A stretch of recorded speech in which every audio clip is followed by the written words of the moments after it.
날씨가 이제 좀 많이 더워졌죠. 그래서 위에 보니까 이렇게 부채질 하시는 분들이 계신 것 같은데 냉방은 다음 주부터 들도록 하겠습니다. 오늘까지만 좀 참아주시고 한국 최초의 그 시즌제 스릴러 드라마의 원조격인 드라마가 있습니다.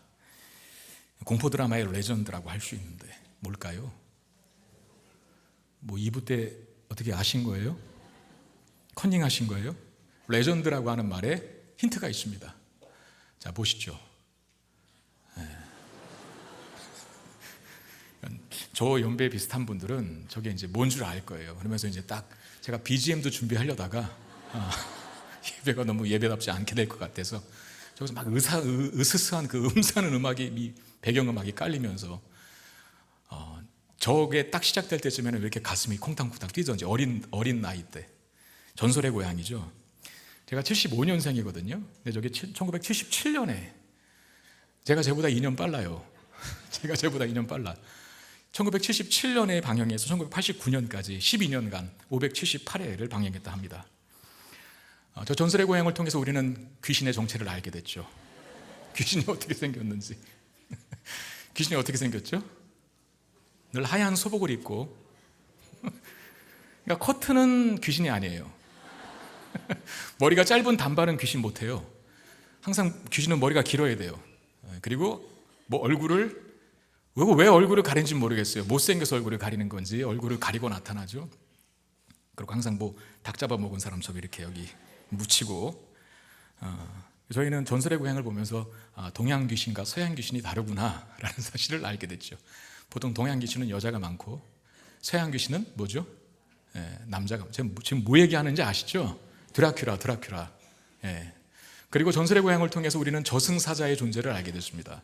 그 저승사자는 항상 검은색 두루마기를 입고 나타나서 꼭 항상 모자를 쓰고 나타나죠. 저는 그 모자가, 여러분 그 모자 이름 뭔지 아세요? 그냥 갓으로 알죠. 갓이 아니라 흑림모자라고 합니다. 갓은 좀 달라요. 그냥 갓은 이렇게 생긴 거. 옛날에 그 상도가 쓰고 다니는 갓 있잖아요. 상도가 뭔지 아세요? 암행어사 할 때 그 암행어사를 지켜줬던 그 사람이 쓴 이렇게 얼굴 가리는 갓, 그걸 갓이라고 하고, 이건 보통 흑림모자, 뭐 선비갓이라고도 하는데 흑림모자를 쓰고 이 저승사자가 등장합니다. 제가 전설의 고향을 인터넷에 쳐보니까 위키백과에 아주 자세한 내용이 뜨더라고요. 그러면서 전설의 고향 할 때면은 보통 토요일 밤인가 주일 밤에 했는데, 일요일 밤에 했는데, 그거 보려고 아버지들은 뭐 토요일날 퇴근을 서둘렀다라고 하고, 어린아이 같은 경우, 저도 어린아이 때 그 전설의 고향에서 뭐 재밌는 걸 하면 그 보지도 못할 거면서 막 기대가 됐던, 밤에 보통 하지 않습니까? 근데 막상 또 해서 이렇게 보려고 하면은 이러고 봤던 이렇게 이불 뒤집어 쓰고 무서워서. 그리고 이게 귀신을 본 순간에 이제 막 큰일 난 거예요. 그 TV에서 나오는 그 귀신의 분장을 본 순간에는 밤에 이제 기도하고 자는 거죠. 제발 화장실 가는 일 없게 해달라고. 지금 그때는 여러분 방 안에 화장실이 있지 않았습니다. 화장실이라는 말을 할 수 없을 정도로 뭐라 그랬습니까? 그때는 뒷간이라는 말은 하지 마세요. 전 그 시대는 아니니까. 뒷간은 아니고요. 변소. 정말 그 일만 전문적으로 보는 곳 있잖아요. 그 일만. 화장실은 여러분 사실상 이렇게 몸단장을 하는 곳을 화장실이라고 하거든요. 몸단장 하면서 볼일까지 보는 데가 화장실이고, 정말 진짜 변소가 맞죠. 그 떨어져 있어갖고 그 바깥을 나가야 돼요. 밤에 일어나서. 그 전설의 고향에서 귀신이라도 보면 못 나가겠는 거예요. 꿋꿋 참다가 그냥 날밤을 새는 일도 있었었는데, 그러면 막 누나 깨우죠. 누님 늘 안 친하면서 그때는 막 친한 척하면서 나랑 좀 같이 화장실 좀 가주라고, 형님한테 형님 좀 화장실 좀 같이 가주자고 그렇게 했던 기억이 납니다. 왜 제가 이 이야기로 시작을 하냐면, 오늘 본문이 만약에 영화로 제작됐다면 분명히 장르는 공포 영화일 겁니다. 우리가 글로 보아서 그렇지 굉장히 잔인하고 끔찍한 장면이 연출되거든요.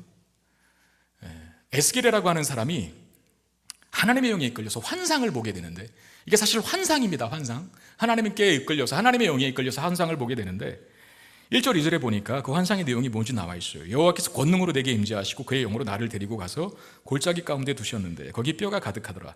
나를 그 뼈 사방으로 지나가게 하시기로 본즉 그 골짜기 지면에 뼈가 심이 많고 아주 말랐더라 그럽니다. 자, 하나님의 영에 이끌려서 에스겔이 본 광경은 골짜기에 수북히 쌓여있는 뼈들, 근데 그냥 뼈라고 하지 않고 말라 비틀어진 뼈들이라 이렇게 얘기를 합니다.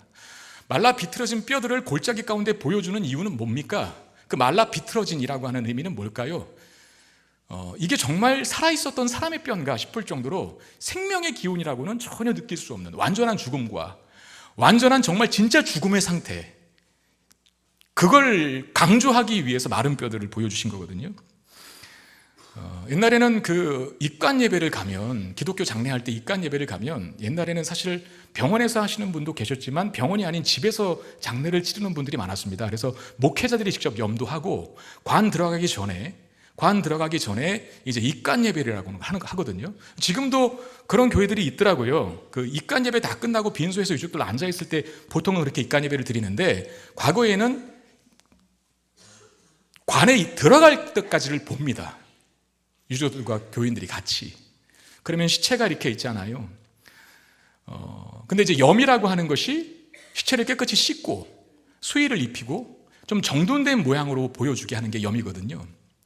정말 보면은 죽은 것 같지 않아요. 저는 2번 경험했잖아요. 아버지하고 누님. 그러니까 금방이라도 일어날 것 같아. 보면 그냥 살아있는 사람이 자고 있는 것 같은 느낌이 들거든요. 염한 사람들 보면. 근데 이 말라 비틀어진 뼈들을 보면 그 뼈가 이전에 어떤 생명이었다는 사실이 전혀 느껴지질 않는 거죠. 뼈를 보면 아무 감정이 없겠죠. 그 뼈를 보면. 그 왜 에스겔에게 이 말라 비틀어진 뼈를 하나님께서 보여주시는가? 환상 중에 11절에 보니까 또 내게 이르시되 인자야 이 뼈들은 뭐라고요? 이스라엘 온 족속이라. 그들이 이르기를 우리의 뼈들이 말랐고 우리의 소망이 없어졌다. 우리는 다 끝장났다. 이렇게 말하는 거거든요. 역사적인 이해가 좀 필요합니다. 여러분, 이스라엘이 원래 한 나라였다가 솔로몬의 아들인 르호보암 때 나라가 두 쪽 나요. 우리나라처럼 남과 북으로 갈리는데 북쪽이 북이스라엘, 남쪽이 남유다 왕국이라고 글을 씁니다. 그렇게 두 나라로 이어가다가 한 200년 정도를 그렇게 지내요.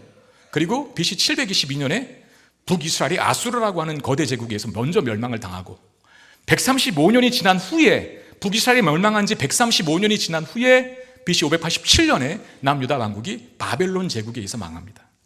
여기 보면 에스겔 선지자는요, 남유다 왕국 사람이에요. 남유다 왕국에 있을 때 이 사람은 원래 제사장이었어요. 제사장, 막 각두고 이렇게 하는 그 뭡니까? 그 짐승 하는 그 제사장.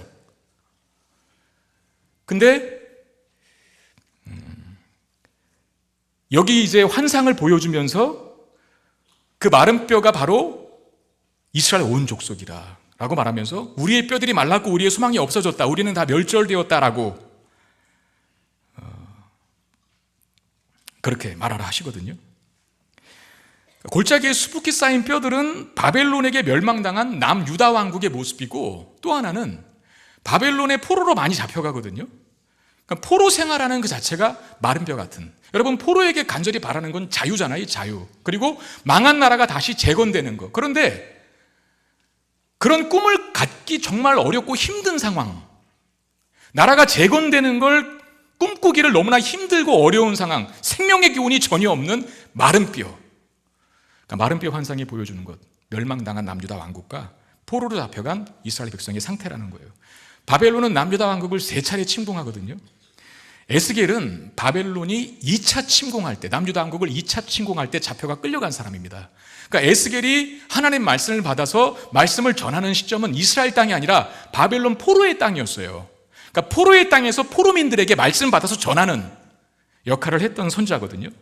여러분, 나라가 망했습니다. 그것도 거대 제국에게 3차례를 3차, 1차 유수, 2차 유수, 3차 유수, 그런 말이 있지 않습니까? 3차례 거대 제국에게 침공을 당했으니까 얼마나 남유다 왕국이 황폐해졌겠습니까? 생각해 보세요. 한 번 전쟁이 나도 그 나라가 황폐해지는데 3차례의 침공을 받았어요. 그리고 마지막 3번째에는 이스라엘 백성들, 남유다 왕국의 자존심이요 그들의 삶의 구심점과도 같았던 예루살렘 성전이 완전하게 무너집니다. 그리고 거기 있는 기물들이 다 약탈해 가요. 그리고 역대기하 맨 마지막 장에 보면 생생하게 묘사되어 있거든요. 남녀노소 불문하고 다 죽여요. 아이벤 여인까지도 죽여요.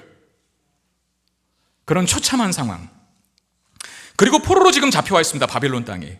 여러분, 그 상황에서 어떤 기대와 소망을 가질 수 있겠습니까? 그게 바로 마른 뼈가 의미하는 내용입니다. 마른 뼈가 의미하는 바라는 거예요.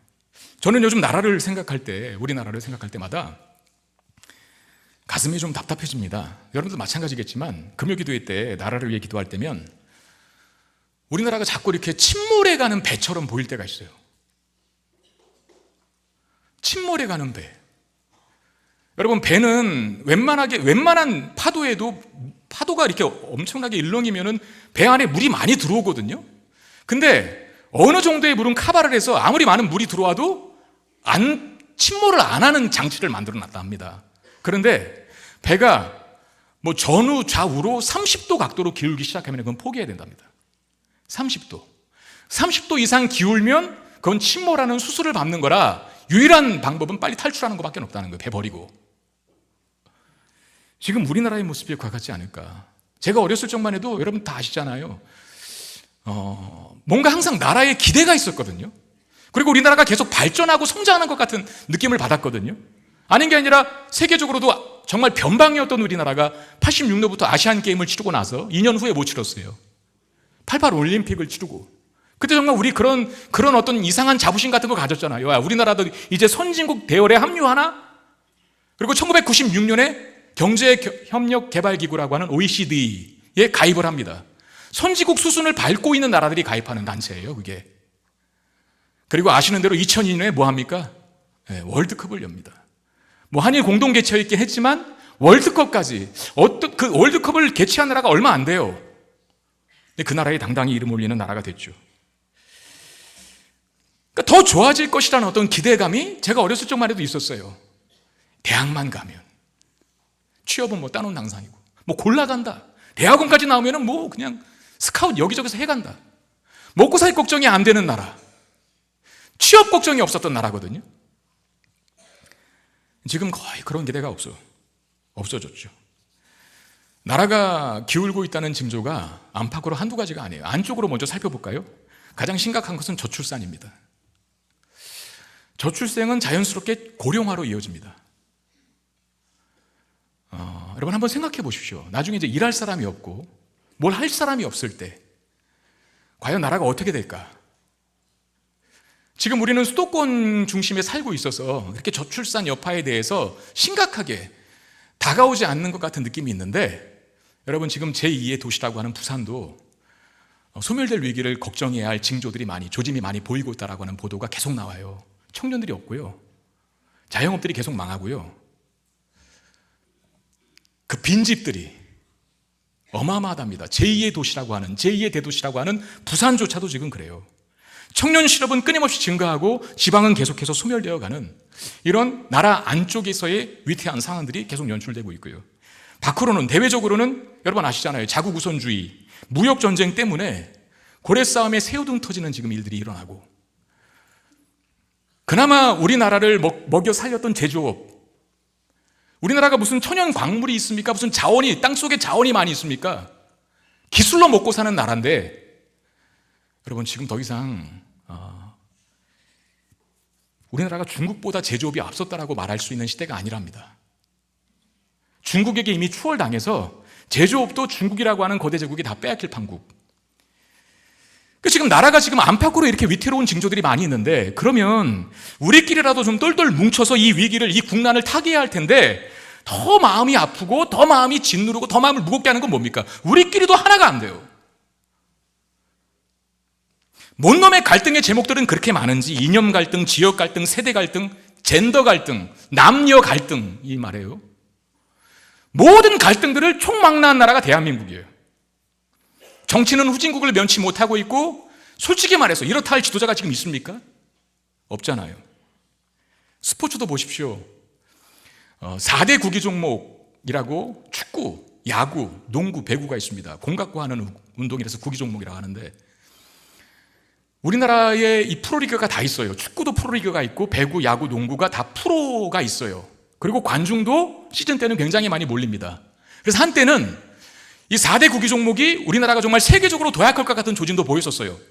축구도 그렇고 야구도 그렇고 농구도 그렇고 배구도 그렇고. 그런데 지금은 어떻습니까? 모든 종목이 세계는커녕 아시아에서도 밀리고 있어요.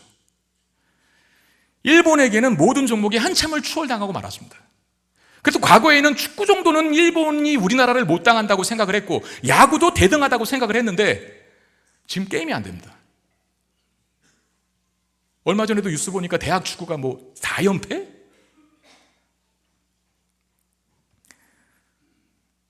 스포츠에 제가 꼭 열을 올릴 필요는 없지만 그래도 이게 하나의 징조와 조짐이 아닌가 싶어요. 왜? 애들이 지원을 안 하는 거예요.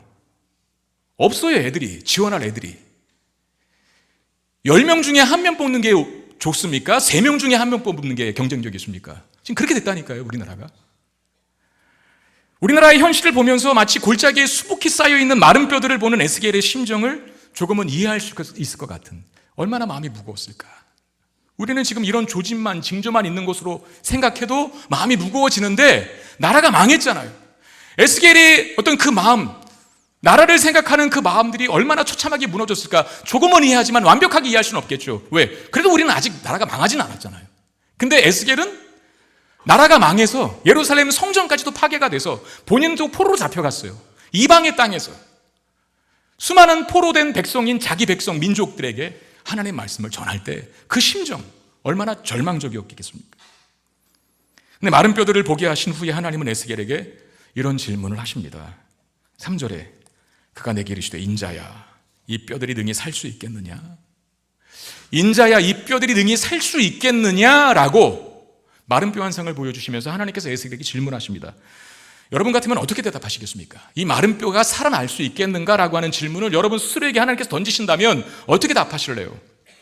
에스겔은 뭐라고 대답합니까? 3절에 보니까 내가 대답하되 주 여호와여 주께서 아시나이다. 근데 이 말이 참 모호합니다. 이 뼈들이 살겠느냐, 살 수 있겠느냐라고 물으면 예스 아니면 노 해야죠. 네, 살 수 있습니다라고 하든지 아니면 아니요, 안 됩니다. 어떻게 마른 뼈가 어떻게 살아나요? 라고 대답하든지 예스 오 노로 얘기를 해야 되는데 에스겔은 주 여호와 하나님께서 아십니다. 이렇게 애매하고 모호한 대답을 하거든요. 에스겔은 어떤 마음으로 이런 대답을 했을까요? 여러분 정말 인간적인 관점에서 이 뼈들이 살아나는 건 100% 불가능한 일입니다. 그래서 마른 뼈예요. 마른 뼈. 그냥 뼈도 아니고 마른 뼈. 그런데 에스겔은 알고 있습니다. 뭘? 과거 자신의 조상들을 통해서 죽은 자가 살아난 역사가 있었다는 사실. 그걸 알고 있어요. 과거 이스라엘 땅에 죽은 자가 살아나는 사건 누구를 통해서 일어났습니까? 엘리야 선지자를 통해서 사르밧 과부의 아들이 살아나는 사건이 열왕기상 17장에 기록되어 있어요. 그리고 또 엘리야의 제자인 엘리사도 사람을 살립니다. 수넴 여인의 아들을 살립니다. 열왕기하 4장에 기록되어 있어요. 그리고 더 충격적인 사건이 있는데 어떤 사람의 시체가 죽은 엘리사의 뼈에 닿자 부활한 살아난 사건, 열왕기하 13장에 기록이 되어 있습니다. 에스겔은 분명히 죽은 자가 하나님의 능력으로 살아난 사건들을 알고 있거든요. 자신의 나라의 안에서 자신의 민족의 역사 가운데 하나님이 죽은 자를 선지자를 통해서 살렸다는 사실을 알고 있어요. 근데 지금은 인자야 에스겔아 이 뼈들이 능히 살겠느냐라고 하는 이 질문을 받는 이 시점 속에서는 그 무게가 조금 다릅니다. 왜? 과거에는 마른 뼈들은 아니었거든요. 살아났을 때 따끈따끈한 시체였거든요. 온기가 남아있는 시체. 제가 아까도 얘기했지만 염할 때 그거 보면 꼭 살아날 것 같아요. 그거 보면 하나님이 너 이거 살아나다고 믿으면 아멘 할 수 있을 것 같아요. 근데 뼈가 돼갖고 그것도 바짝 말라버린 뼈인데 이게 살아나겠니라고 물으신다면 저조차도 글쎄요 할 것 같아요.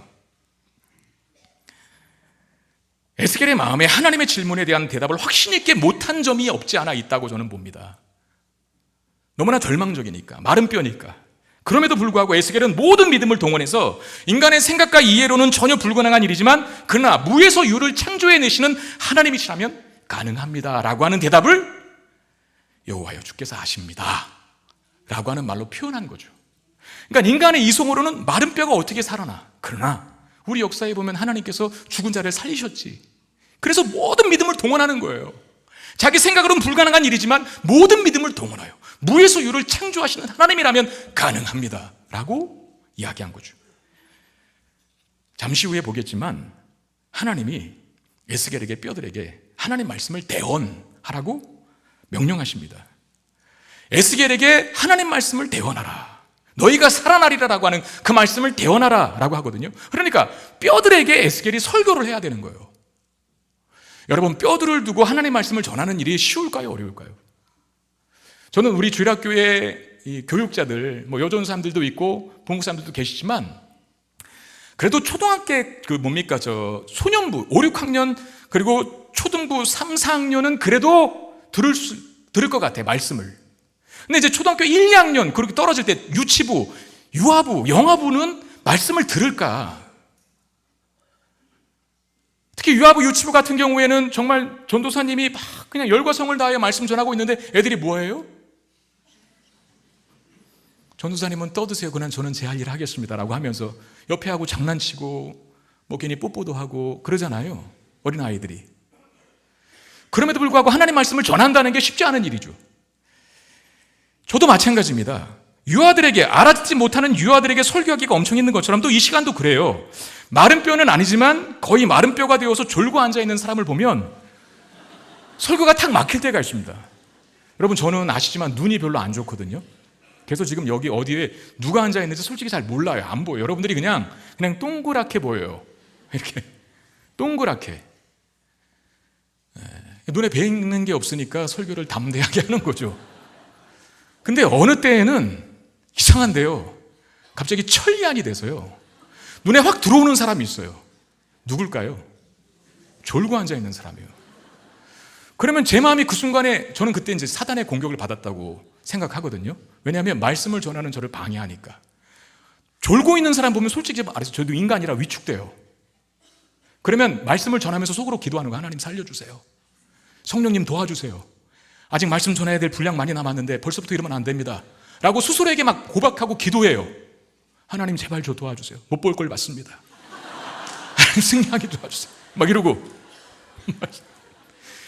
여러분, 알아듣지 못하는 유아에게 말씀 전하는 것도 힘들고요. 여러분들이 지금 잘 듣고 계시지만 지금 조는 사람 한 분도 없습니다. 저 3층에 있나? 조는 사람 보는 순간에도 설교가 탁 막히거든요. 근데 에스겔은 누구한테 해야 돼? 뼈들에게 설교하래요. 뼈들에게. 만약에 에스겔이 인자야, 이 뼈들이 등이 살겠느냐? 라고 하는 하나님의 말씀, 이 질문에 뼈가 어떻게 살아요? 라고 딱 불신앙적인 반응을 했다면 에스겔 말씀 대원하라는 말 안 들었을 거예요. 아니, 뼈들에게 제가 미쳤다고 설교합니까? 제가 돌았어요? 뼈들에게 설교하게? 안 해요. 그러고 끝났을 거예요. 그런데 에스겔이 듣거든요, 그 말을. 그리고 뼈들에게 설교를 합니다. 그게 말하는 게 뭡니까? 에스겔이 인간의 이해로는 뼈들이 살아나는 건 불가능한 일이지만 그래도 이스라엘 역사 속에 죽은 자가 살아난 기적을 펼쳐가신 그 하나님의 역사를 믿는 믿음이 있기 때문에 하나님 무에서 유를 창조하실 것이라고 하는 그 대답으로 여호와는 아십니다, 당신께서 아십니다 라고 믿음의 고백을 한 거예요. 여러분, 에스겔에게 마른 뼈들이 능히 살 수 있겠느냐는 이 질문을 우리에게도 던지신다면 그 질문 안에는 그런 하나님의 의도가 들어있을 겁니다. 마른 뼈와 같은 우리의 상황을 어떤 마음과 태도로 살기를 원하시는지에 대한 하나님의 마음, 그게 들어있다는 거죠. 어렵고 힘든 상황에서 못 살아요, 불가능해요, 희망이 없어요, 다 때려칠래요, 이민 갈래요, 도망칠래요, 체념할래요, 그건 그리스도인의 삶의 방식이 아닙니다. 상황과 우리의 현실이 마른 뼈 같아도 그곳에서 하나님의 살리시는 역사가 있는 줄 믿고 기대하는 마음으로 살라고, 인자야 이 뼈들이 능히 살 수 있겠느냐라고 하는 질문을 던지신 거예요. 우리 각자에게 던지십니다. 지금 그 질문을, 이 뼈들이 능히 살 수 있겠느냐? 라고 말입니다. 못해요, 안 돼요, 불가능해요가 아니라 하나님, 마른 뼈와 같은 현실과 상황이지만 하나님이 하신다면 다시 소생하고 살아나는 역사가 일어나게 될 줄로 믿습니다 라고 하는 대답을 하나님 듣기를 원하신다는 거죠. 한국 사회가 침몰해가는 배처럼 보인다고 같이 빠져 죽을 날만 기다리고 있는 것이 우리의 태도여야 합니까? 그렇지 않잖아요. 그 배를 탈출하는 것처럼 도망치고 이민 가고 체념하고 어떻게 되었든 나만 살면 되라고 하면서 각자 도생하는 걸 하나님께서 원하시고 계실까요? 절대 그렇지 않습니다. 하나님이 하시면 마른 뼈도 다시 살아날 수 있음을 믿고 하나님의 은혜와 능력 구하며 우리의 위치와 역할 속에서 최선을 다해 살아가는 것, 그게 하나님 믿는 사람들의 태도여야 하는 줄 믿으시길 바랍니다. 저는 우리나라에 다른 나라에는 아주 없는 아주 강력한 경쟁력이 하나 있다고 생각해요. 다른 나라가 갖지 못한 우리나라의 최고의 메리트는 뭘까? 마른 뼈와 같은 이 나라를 다시 소생할 수 있도록 만드는 우리가 가진 가장 강력한 경쟁력과 무기, 밤낮 없이 끊임없이 나라와 민족을 위해서 부르짖는 한국교회의 성도들의 기도, 저는 그게 우리가 가진 경쟁력이라고 믿어요. 우리가 가진 최고의 메리트라고 믿어요.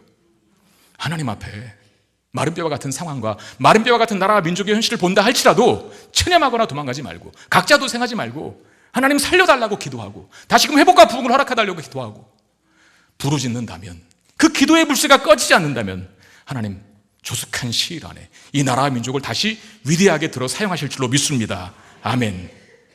하나님 에스겔에게 말씀합니다. 4절 6절 또 내게 이르시되 너는 이 모든 뼈에게 대언하여 이르기를 너희 마른 뼈들아 여호와의 말씀을 들을지어다. 주 여호와께서 이 뼈들에게 이같이 말씀하시기를 내가 생기를 너희에게 들어가게 하리니 너희가 살아나리라. 너희 위에 힘줄을 두고 살을 입히고 가죽으로 덮고 너희 속에 생기를 넣으리니 너희가 살아나리라. 또 내가 여호와인 줄 너희가 알리라 하셨다 하라 그랬습니다. 에스겔에게 마른 뼈들을 향해서 너희가 살아나리라 라고 대언하라고 합니다. 마른 뼈가 살아나게 하시는 방법으로 하나님이 제시하시는 것은 바로 하나님의 말씀입니다. 말씀.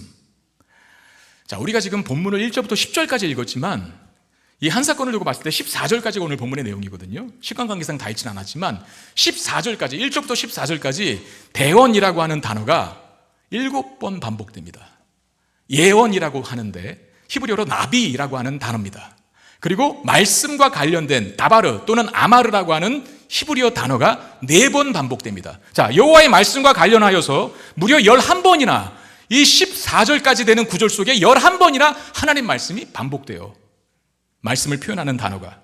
여기서 알게 되는 건 뭡니까? 하나님 말씀이 들어가면 마른 뼈와 같은 사람도 다시 살아나게 된다는 것입니다. 오늘날 마른 뼈와 같은 사람들이 너무나 많죠. 경제적인 어려움 때문에 마른 뼈가 되어 있는 사람, 관계의 어려움 때문에 마른 뼈가 되어 있는 사람, 육체적인 질병 때문에 마른 뼈가 되어 있는 사람, 정신적인 질병 때문에 마른 뼈가 되어 있는 사람, 마른 뼈가 되어 있는 사람이 너무나 많아요. 교회 안에도. 특히 정신적인 질병으로 고통하는 분들이 너무나 많이 계십니다. 우울증으로, 불안장애로, 공황장애로, 그로 인한 불면증에 이르기까지. 여러분, 오늘 예배 드릴 때 마른 뼈와 같은 우리의 영혼과 육체가 놀랍게 회복되는 역사를 경험하게 되시길 주의 이름으로 축원드립니다. 불면증도 다 떠나가고 공황장애도 다 고쳐지고 우울증, 불안장애 다 떠나가게 되는 줄로 믿습니다. 그 마음으로 예배드렸으면 좋겠어요. 물론 병원 치료도 받으셔야 돼요. 신경정 씨가 가서 약물 도움 받으세요. 그러나 항상 그런 질병은 영적인 치료를 병행해야 합니다. 기도하셔야 된다는 거예요. 그리고 무엇보다 하나님 말씀을 스스로 자신의 영혼에게 선포하여야 돼요. 자신의 영혼에게 하나님 말씀을. 어느 중년 신사가 있었습니다. 그가 원인을 알 수 없는 병에 걸렸거든요. 낮에는 괜찮은데 밤에는 그렇게 목을 조이는 것까지 갑갑한 증상으로 고통하고 있어서 이 병원 저 병원을 다 가봤지만 정확한 아주 깔끔한 진단을 못 내리고 그냥 뭐 신경성 질환입니다라고 하는 정도만 닫고 약 먹어도 낫지를 않아. 힘들어해요. 그걸 알고 있는 한 친구가 그 상황을 듣고 괴로워하던 그 친구에게, 그 중년의 신사에게 내가 아는 의사 중에 아주 예수 잘 믿는 독실한 크리스천 의사가 있는데 그분을 한번 찾아가 보시라고. 그분을 찾아갔어요. 젊은 의사였습니다. 그 앞에 1시간 동안이나 그 병든 중년의 신사가 자기의 질병을 다 토해내는 거예요. 얼마나 그 힘들었으면 1시간 동안 의사에게 얘기를 했겠습니까? 그걸 다 들어주더니 의사 선생님이 그렇게 말하는 거예요. 선생님 염려하지 마세요. 제가 꼭 고쳐드리겠습니다. 그리고는 하얀 약봉지 하나를 건네더랍니다. 그래서 이렇게 말한대요. 선생님의 병은 웬만한 약으로는 고칠 수 없는 병입니다. 그래서 제가 아주 귀한 처방을 하나 해드렸습니다. 드시기 전에 처방전을 먼저 읽어보십시오. 그렇게 집에 가서 약봉지를 열어보니까 안에 이런 메모지가 들어있었답니다. 처방전, 귀하의 신속한 쾌유를 권유하며 약을 처방합니다. 구약 10편 23편 하루 5번 물 없이 천천히 씹어서 드십시오. 기타 사항 장기간 복용하셔야 효과가 있습니다. 라고. 딸꾹질 하신 거예요? 웃으신 거예요? 비웃으신 거예요? 딸꾹질인가 웃음인가 비웃음인가?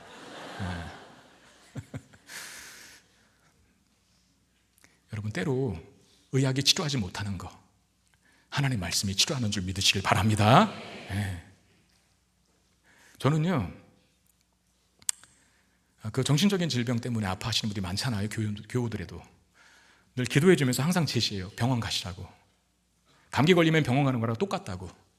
정신에 문제가 생기니까 정신도 육체의 기능 중에 하나니까 약 드시라고. 그러면서 제가 말씀을 하나 소개시켜드려요. 이거 꼭 읽으시라고. 그리고 이 말씀 묵상하시라고.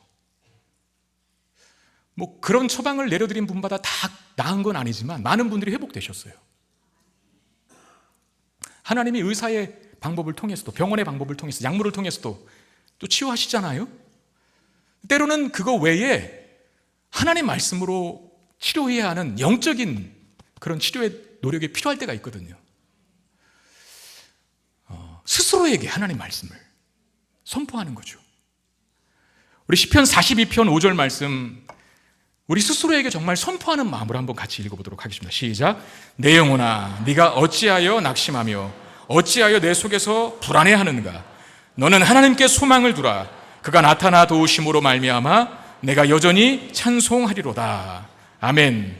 내 영혼아, 내 영혼아, 네가 어찌하여, 자기 스스로에게 하는 말이거든요. 내 영혼아, 네가 어찌하여 낙심하고 불안해하는가? 너는 하나님께 소망을 두라. 그가 나타나 도우심으로 말미암아 네가 여전히 하나님을 찬송하게 될 것이다. 치유하신 하나님, 고쳐주신 하나님, 회복시켜주신 하나님, 마른 뼈와 같은 내 영혼을 놀랍게 바꿔주신, 회복시켜주신 하나님 감사합니다라고 찬송하게 된다는 거예요.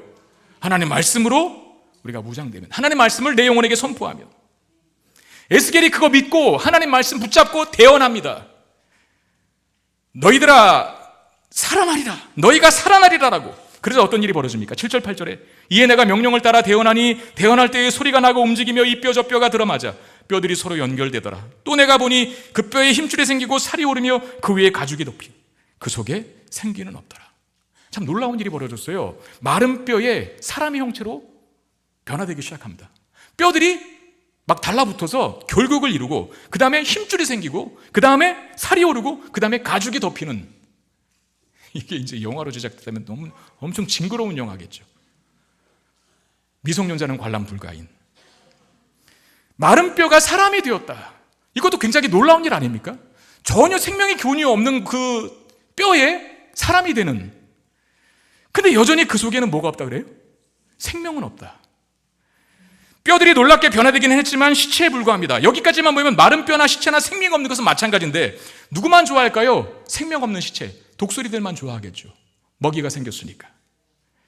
그런 변화는 아무 의미가 없습니다. 생명이 없는 변화는 아무 의미가 없어요. 여러분, 아무리 최신형 전자제품을 갖고 있어도 전기가 없다고 생각해보시죠. 집에. 그거 무용지물인 거랑 똑같아요. 그래서 하나님께서 다음에 명령을 하시는데 9절 10절 말씀 보십시오. 또 내게 이르시되 인자야 너는 생기를 향하여 대언하라. 생기에게 대언하여 이르기를 주 여호와께서 이같이 말씀하시기를 생기야 사방에서부터 와서 이 죽음을 당한 자에게 불어서 살아나게 하라 하셨다 하라. 이에 내가 그 명령대로 대언하였더니 생기가 그들에게 들어가매 그들이 곧 살아나서 일어나 서는데 극히 큰 군대더라. 하나님께서 에스겔에게 생기를 명하여 그 시체들에게 들어가라 라고 합니다.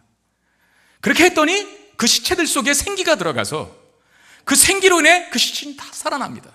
놀라운 건 그냥 사람으로 살아나는 게 아니라 뭐가 됐다고요?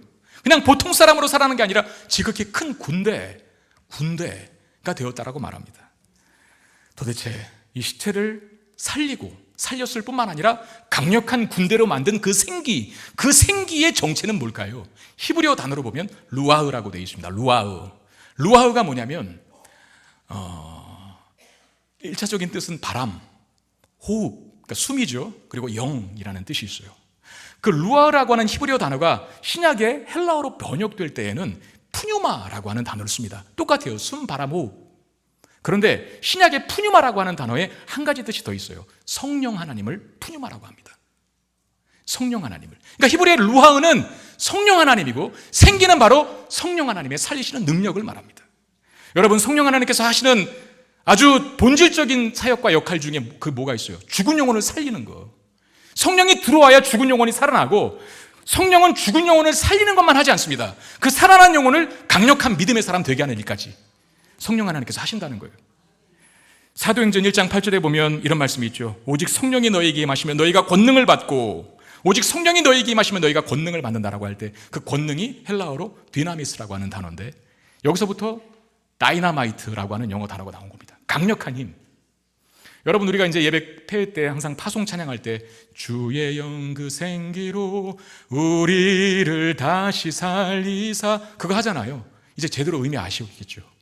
여기 본문에 나오는 그 단어예요. 생기가 들어갔더니 살아날 뿐만 아니라 강력한 군대로 만드셨다. 정말 그렇습니다. 제가 성경에 영원히 살아났을 뿐만 아니라 성령의 생기로 영원히 살아났을 뿐만 아니라 그가 강력한 군대로 바뀌어서 변화되어서 얼마나 놀라운 일을 하는지 성경에는 그런 인물들로 질비해요. 다윗 같은 사람만 봐도 여호와의 기름 부으심, 여호와의 영의 기름 부으심 받고, 그러니까 사무엘이 다윗에게 기름을 붓잖아요. 기름을 붓는 다음에 동시에 여호와의 영이 그에게 임했다라고 사무엘상 16장에 기록되어 있거든요. 맞나요? 그리고 사무엘상 17장 바로 다음 장에 누구 때려잡는 장면이 나옵니까? 골리앗 때려잡는 장면이 나오죠. 그러니까 여호와의 영이, 즉 성령의 생기가 들어가면 그 사람이 얼마나 강력해지는지를 보여주는 대목이라는 거예요.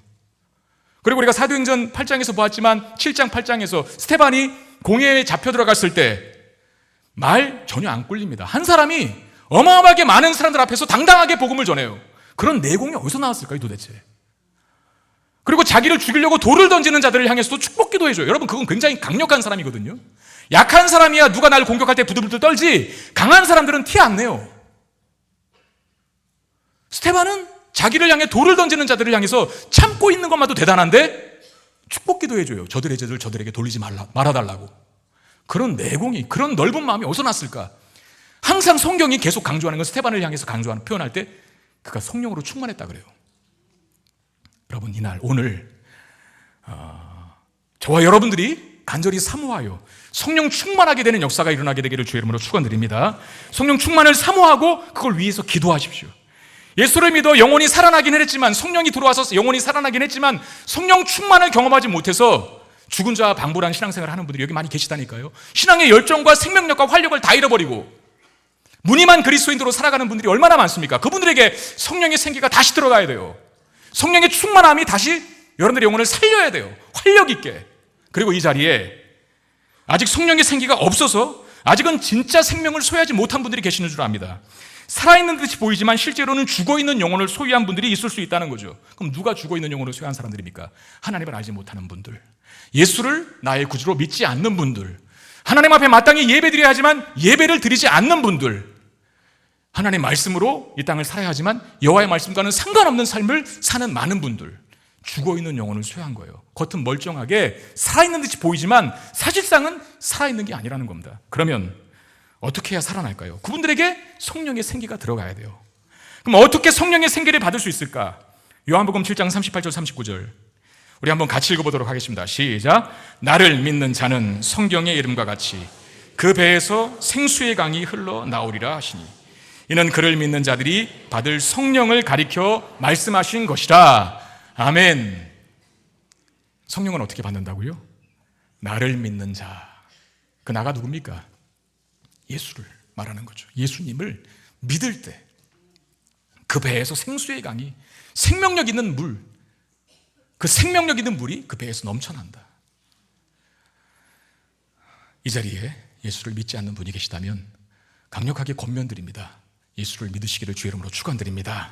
그러면 다시 살아나실 것이고, 살아날 정도가 아니라 어떤 적들에도 결코 지지 않는 강력한 군대로 바뀌게 될 겁니다. 두려움과 불안함과 절망감들이 다 떠나가고 평안과 용기와 능력이 예수를 믿어 성령이 들어간 사람들에게 일어나게 될 줄로 믿습니다. 그리고 이제는 에스겔처럼 또다시 누군가를 살리는 사람으로 살게 될 거예요. 여러분 보시고 오늘 보면 되게 특이한 거 하나가, 하나님이 직접 말씀하시면 되지 않아요? 너희가 살아나리라. 그 뼈들에게 하나님께서 직접 명령하시면 되지 않아요? 근데 왜 에스겔을 중간에 사용하실까? 왜 대언하라고 하실까? 성령의 생기를 통해서 강력한 군대로 변한 자들이 들어가는 곳마다 악한 것들이 떠나가고 어둠이 물러가고 죽음의 기운이 생명의 활력으로 바뀌는 역사가 일어난다는 것을 네가 경험적으로 알아라, 이거죠.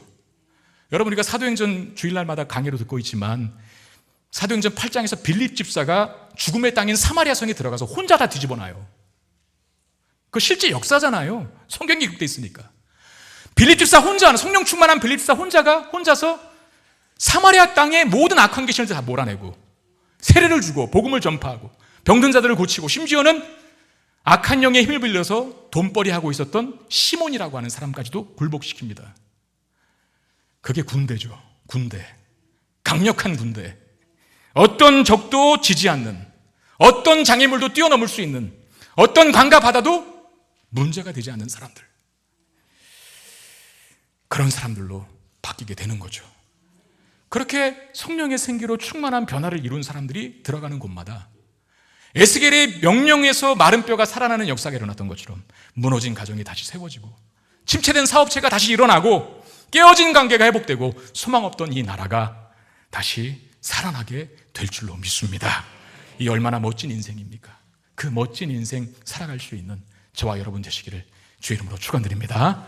말씀 기억하며 찬양합시다. 두려워 말라 너와 함께함이니 놀라지 말라 나는 내 하나님이 됨이라. 믿음으로 선포하며 찬양합시다.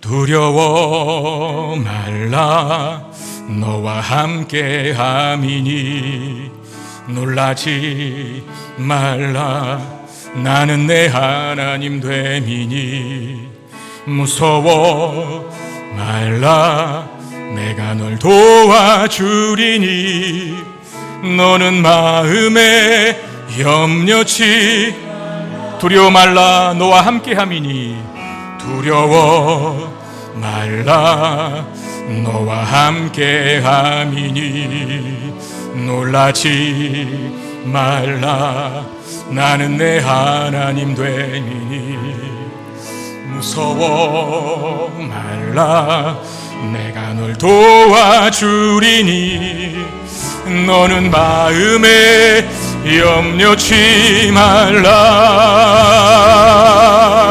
내가 너를 굳세게 하리라 내 손으로 너를 꼭 붙잡아 주리라 내가 너를 의롭게 함이니 너는 마음에 염려치 내가 너를 굳세게 하리라 내가 너를 굳세게 하리라 내 손으로 너를 꼭 붙잡아 주리라 내가 너를 의롭게 함이니 너는 마음에 염려치 나는 너의 하나님이라 나는 너의 하나님이라 하늘을 지은 창조주라 땅의 소산을 베푸는 자 나는 여호와니라 나의 의로 부름 받은 자 나의 찬송을 부르는 자 너는 두려워 나는 너의 하나님이라 나는 너의 하나님이라 하늘을 지은 창조주라 땅의 소산을 나는 여호와니라 아멘 나의 의로 부름을 받은 자 나의 의로 부름 받은 자 나의 찬송을 부르는 자 너는 두려워 말라 내가 너를 굳세게 하리라 내 손으로 너를 꼭 붙잡아 주리라 내가 너를 의롭게 함이니 너는 마음에 다시 한번 믿음으로 고백합시다 내가 너를 굳세게 하리라 아멘 너를 굳세게 하리라 내 손으로 너를 꼭 붙잡아 주리라 내가 너를 의롭게 함이니 너는 마음에 다시 한번 전심으로 찬양합시다 내가 너를 굳세게 하리라 아멘 내가 너를 굳세게 하리라 내 손으로 너를 꼭 붙잡아 주리라 내가 너를 의롭게 하리라 사람이니 너는 마음에 염려치 말라. 때로 우리나라와 우리 상황과 현실이 마른 뼈와 같아도 여러분 너무 절망하지 마시고, 하나님 오늘 말씀하십니다. 우리 이름을 대면서 재호야, 너 이 뼈들이 살아날 줄 믿느냐? 말씀 전하기까지 수도 없이 제가 이 말씀 묵상했습니다. 계속 물어보셔요. 마른 뼈 살아날 수 있겠냐고. 하나님 할 수 있습니다. 마른 뼈가 살아날 줄 믿습니다. 이 나라 회복시켜 주시고 이 민족 살려주시고 마른 뼈와 같은 우리의 삶의 정황 속에서도 죽이지 아니하시고 다시 풍성한 생명력을 회복시키실 뿐만 아니라 지극히 큰 여호와의 군대로 바꾸시는 하나님의 역사 내가 믿사오니 그 변화 이 나라 민족 가운데 우리 개인의 삶 가운데 이루어 주시옵소서. 이 마음으로 같이 기도하는 시간 갖겠습니다. 기도하겠습니다. 오 하나님, 은혜 주시기를 원합니다. 에스겔서의 말씀 붙잡고 기도합니다. 어디 하나 소망을 발견할 수 없고 이 뼈가 과연 생명체였나 전혀 그런 느낌이 들지 않은 상황 속에서라도 우리에게 질문하십니다. 너 능히 이 뼈들이 살아날 줄 믿느냐?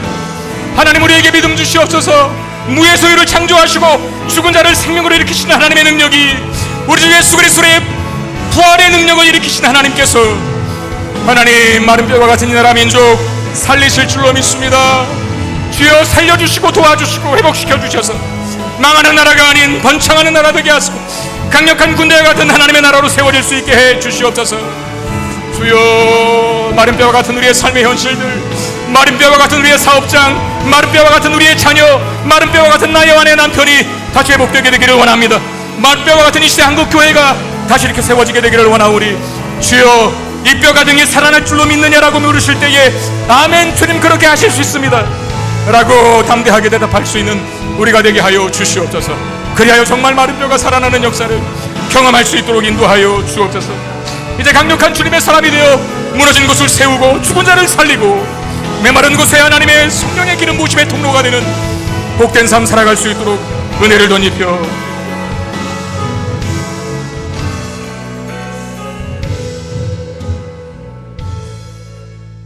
하나님 마른 뼈와 같은 이 나라의 현실을 주님 아시는 줄 믿습니다. 오늘 말씀을 통해서 마른 뼈와 같은 이 나라 현실을 바라보고 있는 우리들에게 질문하십니다. 이 마른 뼈와 같은 네 나라가 살아날 줄 믿느냐라고. 하나님 믿습니다. 그렇게 하실 하나님을 기대하고 찬양합니다. 마른 뼈와 같은 우리의 삶의 정황과 현실들, 마른 뼈와 같은 사업장, 마른 뼈와 같은 일터, 마른 뼈와 같은 나의 가족, 나의 자녀, 나의 아내와 남편들, 하나님이여 생기를 불어넣으시사 하나님 말씀 들어가게 하시사 살아날 뿐만 아니라 큰 군대가 되게 하여 주시옵소서.